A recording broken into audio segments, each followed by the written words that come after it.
Hello everyone, my name is History Nuggets, and today we are going to be talking about the Toledo War, a major boundary dispute that saw no loss of life.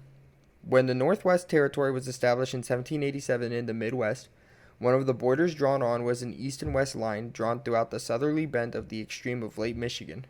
When Congress passed the act for Ohio to become a state, Ohio's northern boundary would be established to this act.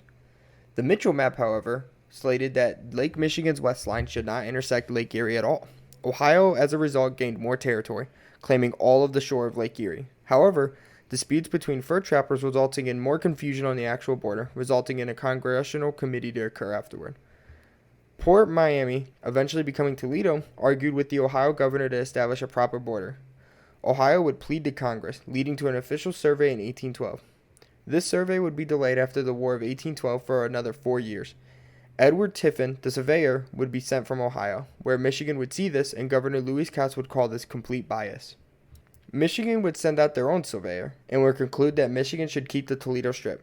Michigan would then quietly occupy the Strip for several years. Eventually, Michigan requested to become a state in 1833, only to be denied thanks to the unresolved Toledo Strip boundary. Ohio would defend that the boundary was clearly in Ohio's favor, asserting that Michigan citizens were intruders in Toledo. Ohio would also reject to negotiate in any way. Ohio's congressional delegates would also reinforce any Michigan statehood.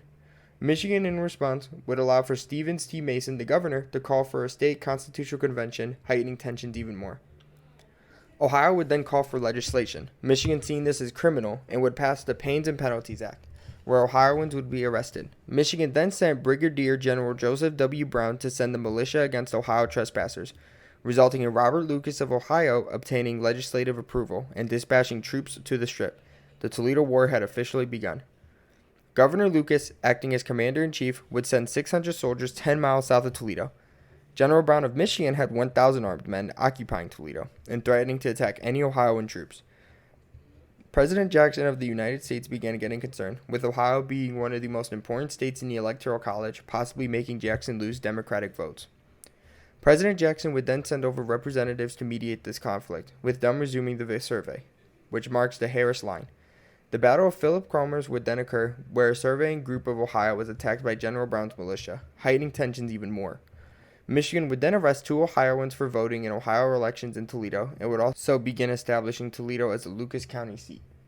Delegations to Washington, D.C. would then occur, with them wanting swift resolutions. Jackson would then remove Governor Mason from Michigan and replace him with John S. Horner, hoping to ease tensions. Michigan, under their new governor, would eventually accept Congress's terms, where they would lose the Toledo Strip.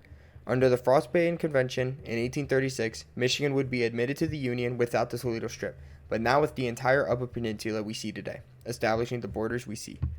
This is History Nuggets. Thank you for watching.